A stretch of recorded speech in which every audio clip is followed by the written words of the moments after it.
es terrible, ¿no?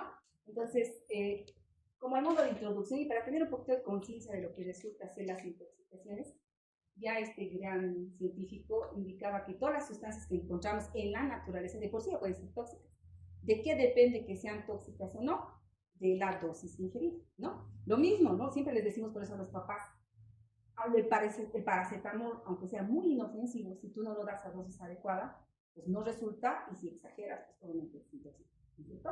Y lo mismo pasa con lo que es la medicina, pero la medicina tradicional, ¿no? Las mamás que les gusta dar matecitos a los niños, y obviamente pues ahí también incurren en errores de dar demasiado y por eso. Entonces, obviamente que la exposición a sustancias tóxicas puede causar la muerte, peor en un niño, ¿no? Y peor si es un menor de 5 años. Obviamente lo mismo, ¿no? Lo que siempre les recalco es, en pediatría hace mucho el grupo etario, porque las diferencias son significativas en cuanto a patologías, en cuanto a gérmenes, etcétera, etcétera, ¿no? Entonces lo mismo acá, ¿no? Cualquier sustancia tóxica puede producir un problema realmente, inclusive de muerte, dependiendo del grupo etario. Yo he tenido una vez a un bebé de 1 mes a que por cólicos le han dado un montón de anís. El anís ocasiona convulsiones. Entonces me ha llevado convulsionando. O sea, ni siquiera un montón de anís, le han dado, creo que 3 cucharaditas de anís y ya fue suficiente para el bebé. Entonces hace mucho igual, ¿no? Y en lo que es la pediatría puede ser una fuente potencialmente letal, lo que son las toxinas, ¿sí? Entonces, ¿cómo es que se manifiesta o por qué los tóxicos van a producir muerte? La primera causa de muerte por un tóxico es la depresión respiratoria, ¿sí? Luego las convulsiones, como les comentaba, el anís estrella famoso, por eso es que no se les debe dar a los pequeños, ocasiona convulsiones. En otros, las tabletas, principalmente de aquellos papás que son hipertensos y tienen en la casa, obviamente puede producir hipotensión en los niños, puede producir arritmia, no solo en los niños, también en los adolescentes, y el deterioro del sensorio. Entonces, cualquiera de estas causas, por la toxicidad puede llegar, o por el tóxico puede llegar a dar muerte. O sea, los tóxicos pueden producir cualquiera de ellos y ocasionar la muerte en el niño. ¿Qué tenemos de la epidemiología? El menor de 5 años, ¿por qué se intoxica? Entonces, es por curioso. El menor de 5 años, una vez que empieza a caminar, empieza a buscar, a aprender, incluso acuérdense que los lactantes empiezan a conocer las cosas a través de la vía oral.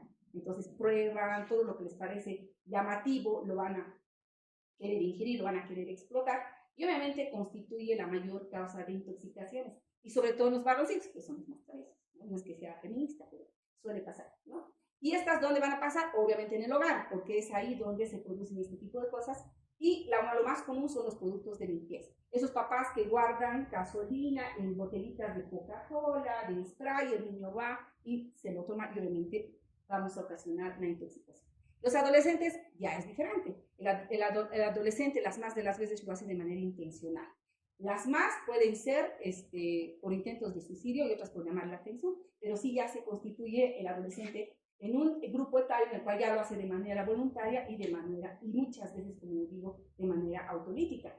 Y aquí ya las mujercitas ya también son las que predominan, porque obviamente son las que se hacen agarrar su HI, son las que se enojan de todo, y ahí es donde sí, la verdad es que en adolescentes la mayor causa del grupo etario, o más bien de género, las mujeres. Hemos tenido por sulfato ferroso, por paracetamol, por todas las cosas, y en Chapare se andan tomando los insecticidas, ¿no? Entonces, obviamente, ¿qué pasa con el pequeño de menor de 5 años? El papá está pendiente y cualquier cosa rapidito lo lleva al hospital. Entonces es la ventaja. Podemos ayudarle, pero ¿qué pasa con el adolescente? No va a avisar. Si no avisa, pues entonces ya puede llegar tarde al lugar donde le pueden ayudar y por ende puede ser muy, muy letal. ¿Sí? Muy bien, entonces, ¿en qué se va a basar el diagnóstico? Obviamente tenemos que sospecharlo, tenemos que estar atentos. ¿Cuándo voy a sospechar que un niño o un paciente adolescente ha ingerido algún tóxico? Primero, conociendo lo que son los síntomas clásicos de intoxicaciones, ¿no? Y lo segundo es cuando yo le veo al paciente y no le encuentro causa, sobre todo aquellos que vienen por deterioro de conciencia y no le encuentro la causa, ¿por qué está? Esa conciencia alterado, no está con fiebre, no ha tosido, etcétera, etcétera. Tengo que pensar inmediatamente que se trata de una intoxicación. Entonces, obviamente, como les digo, 2 cosas son importantes: que nosotros conozcamos los síndromes clínicos tóxicos, y la otra, que ya sospechemos apenas llegue el paciente y que hagamos una muy buena análisis y un buen examen físico, que no solo en intoxicaciones es la clave, sino también cualquier patología. ¿Okay? Entonces, ¿por qué se caracterizan este tipo de accidentes? Se caracterizan porque son de inicio súbito, no es larvado, súbito el inicio, va a ser algo de golpe, obviamente. El niño va a empezar a presentar, el adolescente, o diarrea, o vómitos, o va a empezar a respirar raro, con dificultad, va a convulsionar, o se va a alterar su estado de conciencia, o sus comportamientos van a variar, o va a empezar a quejarse del pecho, los adolescentes, cuando tenemos las arritmias, o alguna alteración de la marcha y demás, ¿no? Entonces, y lo que les decía, sin una causa, ¿no? Es un niño al cual no le encontramos la causa por qué tiene esa sintomatología.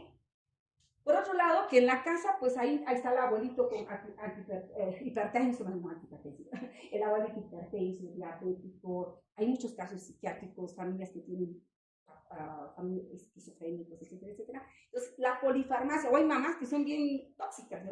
Mamás que tienen para todo en la casa, que para el vómito, que para esto, que para el otro, y no tienen el cuidado de tenerlo guardado o bajo llave, como siempre se recomienda. Entonces, la polifarmacia nos hace sospechar también, la mamá va a venir, mira estos medicamentos tengo, no sé si, probablemente se ha intoxicado con algo de eso, ¿no? Y en el examen físico, lo que les decía, hay que aprender a reconocer los síndromes clásicos, y hay que no dominarlos a veces, pero hay algunos que son bien clásicos y por ende nos hacen sospechar de ellos.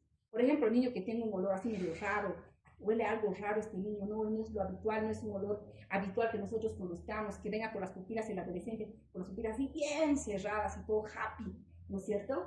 O que el niño venga con quemaduras, o el mismo adolescente con quemaduras en las mucosas, en la piel, ya nos van a hacer sospechar de que pueda ser una intoxicación o algún estigma de consumo, de abuso de sustancias. Lamentablemente, gracias a Dios no vemos mucho de esto, niños que se inyectan y demás, pues no lo vemos, gracias a Dios, ¿no? Pero eso también nos tiene que hacer sospechar. En el adulto sobre todo, ¿no? El adulto es el que sí puede hacer esto, de inyectarse cosas. ¿Ok? Entonces vamos a hacer, esto obviamente es como que sí deberíamos dominarlo, es un poco complicado, pero son cosas clásicas que sí tendríamos que dominar. Por ejemplo, los simpático-miméticos. La familia de simpático-miméticos, ¿cuáles son? Las anfetaminas, la cocaína, que en nuestro medio es la que tendríamos que estar atentos. Fíjense, la pseudoefedrina, la teofilina y la cafeína. ¿En qué sustancias les suena eso familiar? ¿No? ¿En qué medicamentos existen? Antigripales. Exacto, antigripales. Acuérdense de estas fiestas semáforo que hacen, ¿no es cierto? Esas fiestas semáforo se han llevado antitusivos porque saben cómo son los chicos, ¿no? Saben que tiene codeína, lo mezclan con alcohol y se han intoxicado con estas cosas, ¿no? O sea, a eso llega el adolescente también, a veces de travieso y otras veces de manera intencionada de hacerlo. Entonces, esto está a la mano. Ahora, ¿qué? Hay algo que ustedes les tienen que quedar bien grabado. El menor de 4 meses nunca le pueden dar antigripal. ¿Sí? ¿Por qué? ¿Qué tiene el antigripal? Pseudoefedrina, tiene clorfeniramina, que tienen efecto central. Entonces a los niños les puede hacer convulsionar, les puede ocasionar o los va a deprimir demasiado y por ende, por eso, menor de 4 meses no se da ningún antigripal, solo paracetamol si está resfriado y demás, por esto que estamos mencionando. O sea, los simpático-miméticos, ¿qué van a producir? Alucinaciones, éxitos, pues su paciente happy, va sus pupilas si bien dilatadas y él está todo excitado, alucinando, con paranoia, puede tener a nivel de signos vitales o hipertermia, taquicardia, o sea, todo por encima de lo normal, taquicardia, taquimia, está taquicárdico, taquiménico, está hipertenso, puede hacer hasta arritmias incluso, está diaforético, puede tener temblores, los niños convulsionan obviamente, e hiperreflexo. Entonces, acuérdense, simpático, mimético, ¿qué hace el simpático? Pues taquicardia, excitabilidad, acuérdense de todo eso, y de paso sus pupilas están midriáticas, es un simpático mimético. Si es adolescente, es probable que sea cocaína, ¿no? Si es un bebecito, ven, la mamá le ha dado mucho antitusivos, no hay problema. Por ejemplo, estos antitusivos tienen codeína, ¿no es cierto? El Tusigen, el Tusbol, esos tienen codeína. Y obviamente por eso, y ahí va otra cosa, a los menores de 4 meses no se les da antigripales y a los menores de 4 años no se les da antitusivos que tengan codeína. ¿Ok? Entonces, 4-4, se van a acordar de eso, no se les puede dar. Por todo esto que estamos mencionando. Bien, los anticolinérgicos, cuando hablamos de anticolinérgicos, ahí va también los antihistamínicos, van los antidepresivos tricíclicos, los antiparkinsonianos, la atropina, la escopolamina, alcaloides de belladona, la belladona, el floripondio, acuérdense, que es también de ahí sacan la belladona. Esa es una planta colorida, ¿no es cierto? Que de ahí sacan la belladona a los niños que pueden consumir esto también. Y igual, porque se va a caracterizar, es un niño que no duerme, está en un estado de hipervigilia, agitado, también alucina, puede tener delirios.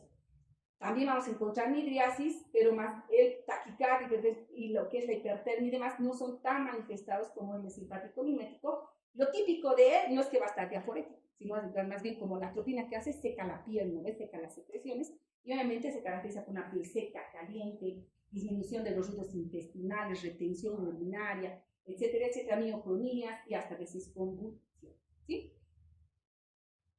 Los opioides, otro género que nosotros manejamos, que está al cáncer de los niños y también de los adolescentes, en los cuales están ya la heroína, la morfina, la codeína también trae, la metadona, que usamos principalmente para lo que es la analgesia. Pues últimamente tenemos muchos pacientes, acuérdense, con cáncer en las casas, entonces podemos estar utilizando morfina con ellos y ahí es donde nosotros tenemos que tener cuidado con esto.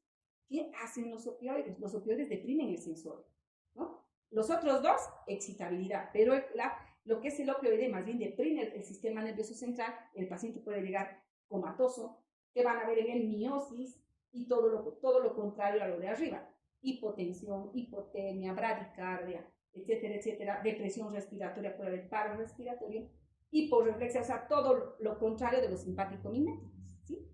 Entonces, un niño que les llega, por eso se dice la triada de los opioides es estado de conciencia alterado, miosis y respiración deprimida, opioide. ¿Sí? Esa es la triada. Entonces, esas son las cositas que tenemos que acordarnos para poder identificar la sustancia que ha ingerido el paciente.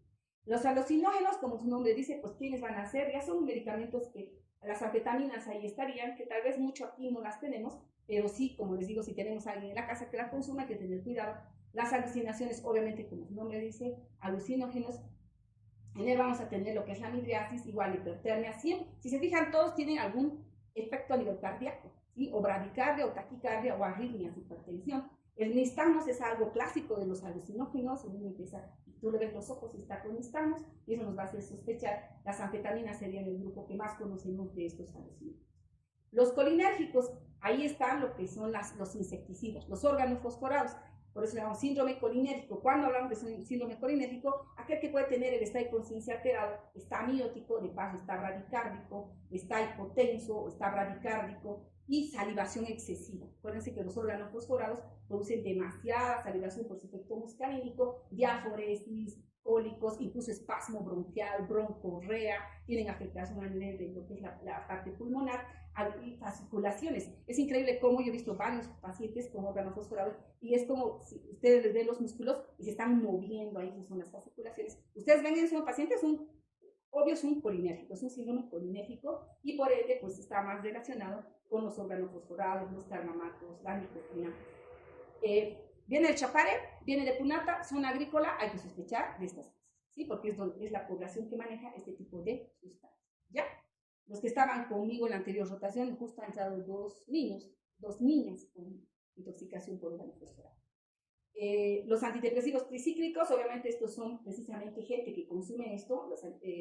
Si tenemos, como les decía, hoy en día tenemos tanto pacientes psiquiátricos en la casa como también con enfermedades crónicas, y eso nos tiene que hacer, hay que preguntar siempre, ¿no? ¿Qué hay en la casa? ¿Qué medicamentos hay? Ellos van a llegar o agitados o confusos o en coma, dependiendo del tiempo en el que han llegado. También van a estar con la pupila midriática, las pupilas midriáticas, la temperatura alterada, hipertensos, taquicárdicos. La mayoría da hipertermia y taquicardia, pueden convulsionar, pueden tener mioclonias y todo lo demás, ¿ok? No es muy común encontrar esto, pero hay que estar presente. O sea, lo más que tenemos son los colinérgicos y los opioides, ¿no? En nuestro medio. Ok, ¿cuál es el manejo? Como todo manejo de paciente grave, el ABCD, ¿no es cierto? Primero hay que estabilizar al paciente, asegurar que el paciente esté en un lugar donde lo vamos a poder atender de manera adecuada y empezamos con lo que es el ABCD. Ustedes ya lo conocen esto por trauma y conmigo vamos a ver el seminario de evaluación cardiopulmonar rápida donde les voy a enseñar cómo se evalúa en pediatría el ABCD, que es una forma rápida de poder identificar, evaluar al paciente, identifico qué tiene y voy a saber qué hacer, ¿ok? Entonces, mantener obviamente el ABCD, una vía aérea permeable, una buena ventilación, una buena circulación y mejorar el sensorio es lo primero que tenemos que hacer. Por eso lo primero es asegurar al paciente, estabilizar al paciente. Luego, ¿qué tengo que hacer como medida general? Evitar que el tóxico se siga absorbiendo, ¿no es así? Tengo que evitar que ese tóxico se siga absorbiendo y para eso vamos a ir viendo qué cosas tenemos. desde descontaminar lo que es la parte cutánea hasta provocar el vómito, que no se recomienda, el carbón activado e incluso lo que son los catárticos o estimular a lo que es el intestino. Si no puedo prevenir la absorción, voy a ayudar a que lo elimine. Esa sería la tercera opción, hacer que se elimine más rápido. Y para esto, ¿qué usamos? La orina. O alcalinizamos o acidificamos la orina dependiendo del tóxico que ha ingerido el niño. También se usa para esto el carbón activado, para eliminar el tóxico. Y obviamente hasta podemos utilizar terapias de reemplazo renal. ¿Sí? ¿A qué me refiero? No es porque el paciente tenga falla renal. Cuando hablo de terapia de reemplazo renal, ¿a qué me estoy refiriendo? ¿Qué podré utilizar para ayudar a eliminar el tóxico? Hemodiálisis. Hemodiálisis, porque el hemodiálisis, acuérdate que eso está en corriente sanguínea, entonces lo barro todo, ¿no? Hemos hecho eso con una niña que se ha tomado sulfato ferroso, se tomó 60 tabletas de sulfato ferroso, lo que hace un daño hepático terrible, insuficiencia hepática. Le hemos hecho plasmaféresis, o sea, ni siquiera solo hemodiálisis, plasmaféresis y la hemos logrado sacar, ¿ya? Nuevas terapias que pueden haber, la utilización de líquidos o la prevención de efectos adversos y antídotos. Lamentablemente los antídotos no siempre están disponibles porque muy pocos tóxicos tienen antídotos en sí. Entonces, lo más importante es estabilizar al paciente, evitar que se absorba el tóxico, ayudar a que se elimine para poder mejorar o salvar la vida del paciente. ¿Sí? Entonces, esa es la manera general. Y aquí vamos viendo una. ¿A qué se refiere lo que les decía asegurar al paciente? Es el hecho de estabilizarlo, que tener una vía aérea permeable, entonces si no está permeable, la permeabilizo, evito o evalúo el riesgo de aspiración que pueda tener. La respiración, voy a ver si tiene dificultad para respirar, le administro oxígeno, obviamente, para ayudarlo. Si el estado de conciencia está muy deprimido, lo tengo que intubar, ¿sí? ¿Con cuánto de Glasgow se intuba el paciente?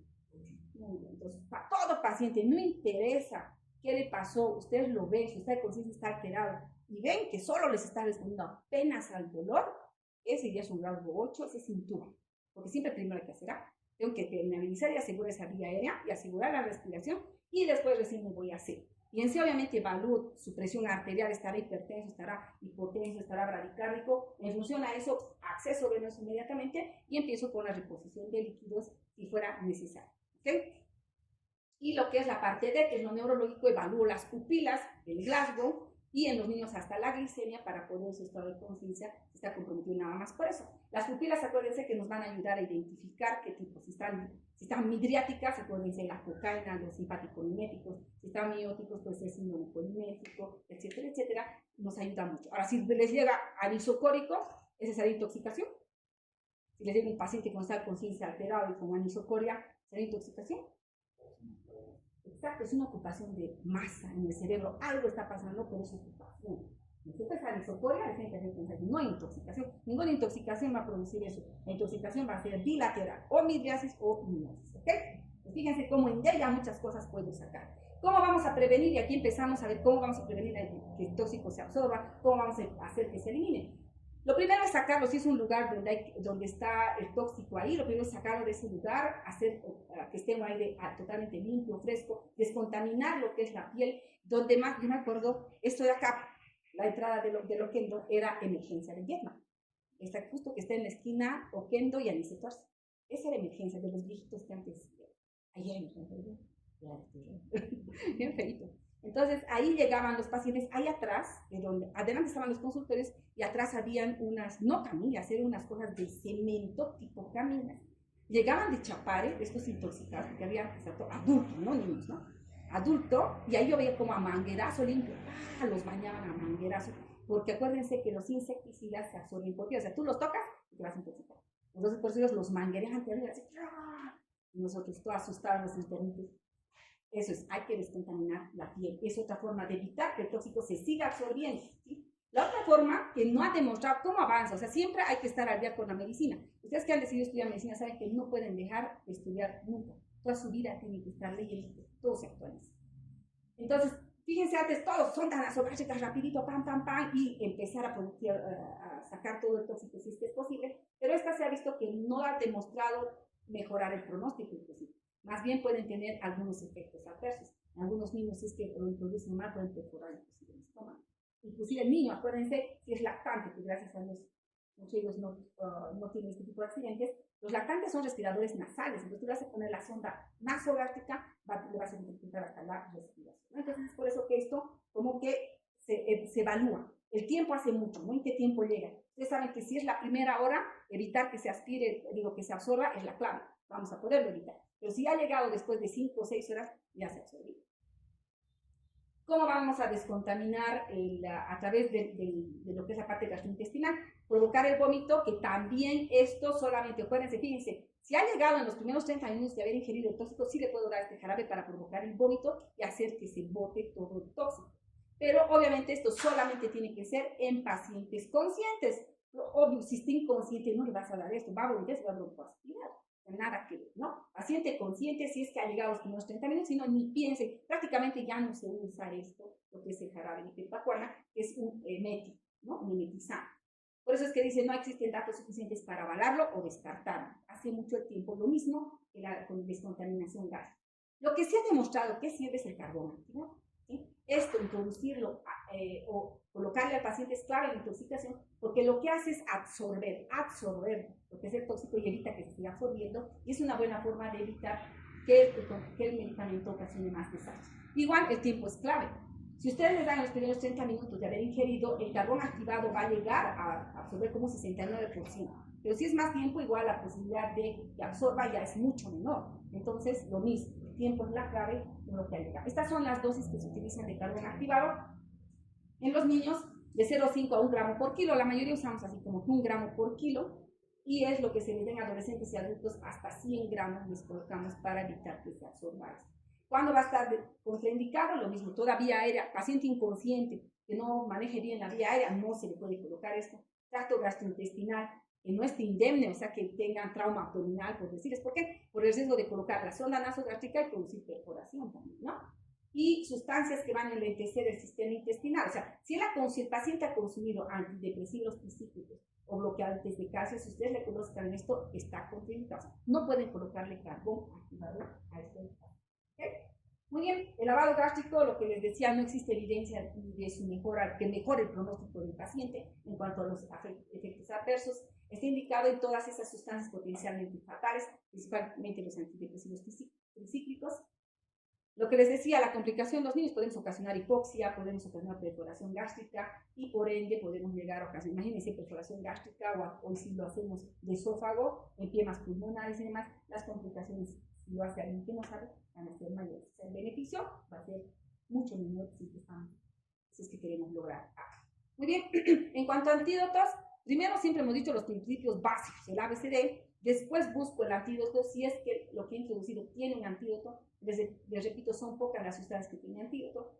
Los opioides sí tienen. Si el paciente ha ingerido un opioide, le damos naloxona. Si el paciente ha consumido benzodiazepinas, le damos flumazenil. Y si el paciente es intoxicado con un órgano fosforado, pues hay que darle atropina. ¿Sí? Son los 3 pocos que sí tienen un antídoto específico. ¿Okay? Muy bien, el tratamiento ya específico, la cocaína, ¿qué decíamos que ocasiona? Vamos a hablar solamente de 3 que son los más comunes. La cocaína, que hemos dicho que ocasiona más bien excitabilidad, es un paciente súper happy que viene con trastornos de movimiento, alucinaciones, hipertermia, que produce a nivel cardíaco. Eso es lo peligroso, ¿no? Puede ocasionar infarto cardíaco. La cocaína, o sea, todo paciente que se queje de dolor de pecho, pues sí hay que tenerle cuidado, va a producir taquiarritmias, vasoconstricción periférica e hipertensión. ¿Cómo van a estar? ¿Qué hacemos con ellos?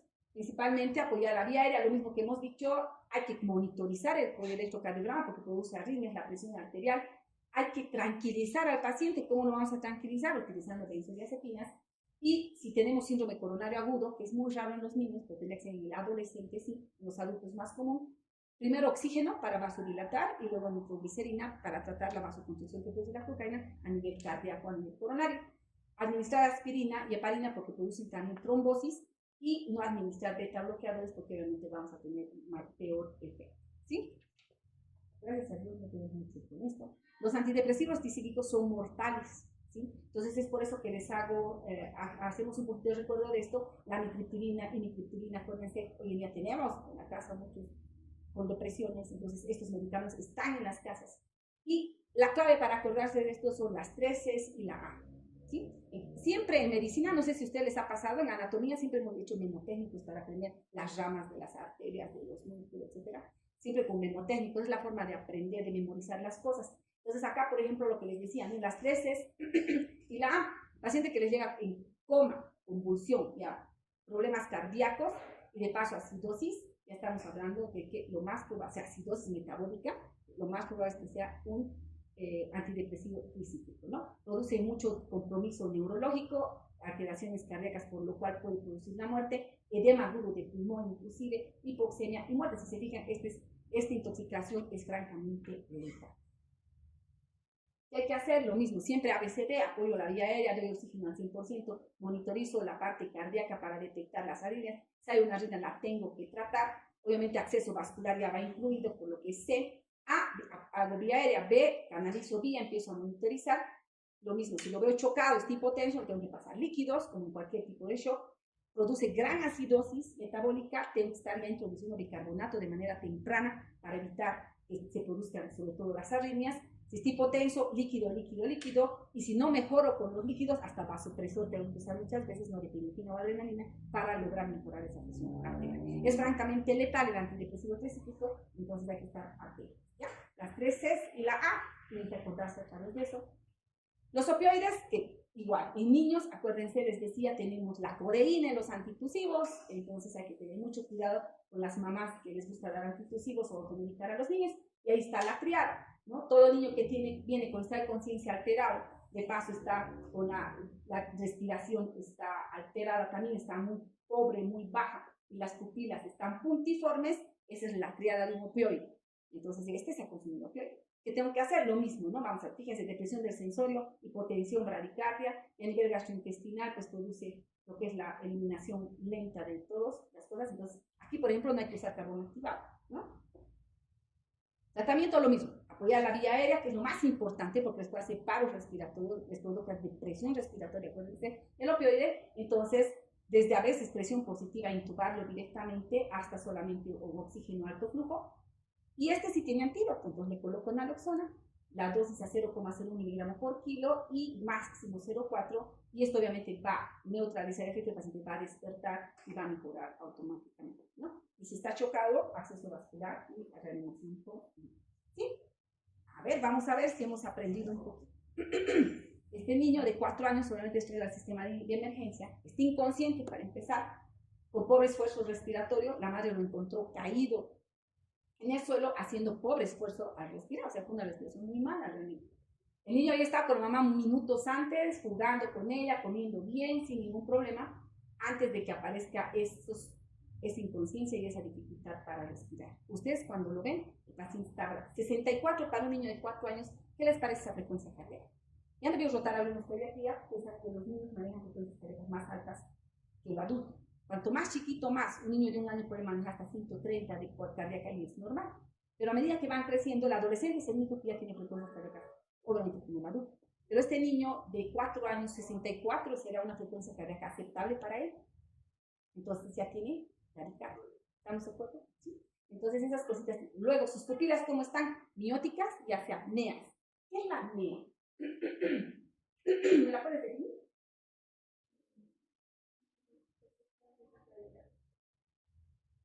¿Qué dices?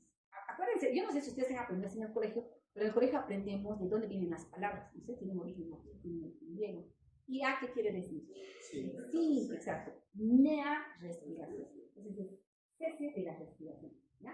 Apnea es un cese de la respiración por más de 20 segundos, que además tiene práctica de hipotensión. Así se diferencia de la respiración periódica del neonato, que es normal. La mamá viene a veces del paciente neonato y le dice, mijito, deja de respirar el rato y luego vuelve a respirar otro día. Deja de respirar. ¿Cómo van a saber si es una apnea? El tiempo de duración. Señora, es bien corto, o sea, dura rapidito y se pierde, empieza a respirar rápido, sí. Se pone cianótico o se pone pálido cuando le da esa dificultad para respirar o respiración. Entonces, eso les va a hacer diferencia en la apnea. La apnea siempre va a tener compromiso cardiocirculatorio más. Se bradicardiza y se pone cianótico. ¿Ya? En cambio, la respiración periódica, el niño deja de respirar 10 segunditos y vuelve a respirar, pero siempre está rosadito, no pierde su periodo, por favor. Eso es fisiológico.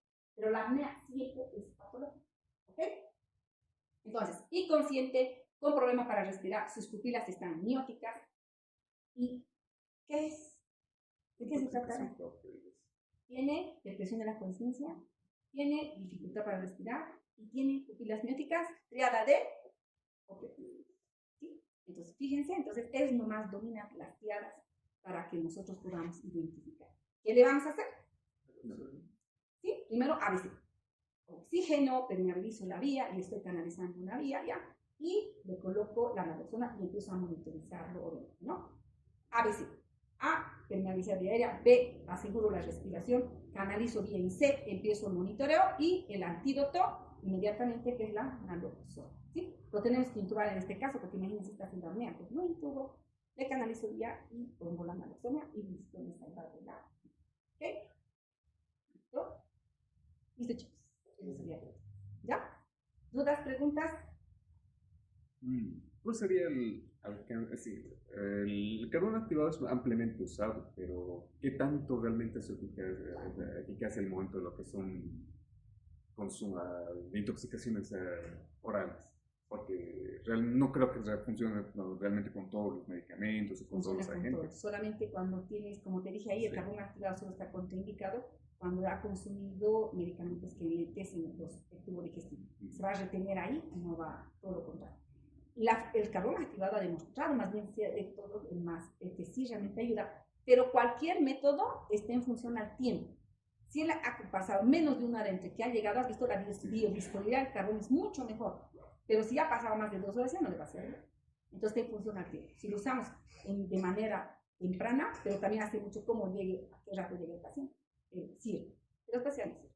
La verdad que no. Entonces lo más importante es estabilizar al paciente las más graves si no hay antídoto. Primero lo estabilizo, le ayudo a respirar bien, le pongo una vía, le mejoro lo que es el shock, le mejoro lo que es la presión arterial o la arritmia y el antídoto y ya está, hemos salvado la vida, ¿no? Como si, pues, hasta a veces si no tienes antídoto, ni modo, si no tienes naloxona en tu hospital, por ejemplo, yo no tengo naloxona, se va a metabolizar, pero ya lo intubo, le aseguro su vía, le manejo la hipotensión y todo y lo salvo. ¿Sí? ¿Estamos de acuerdo? Sí. Gracias, chicos. No compartan.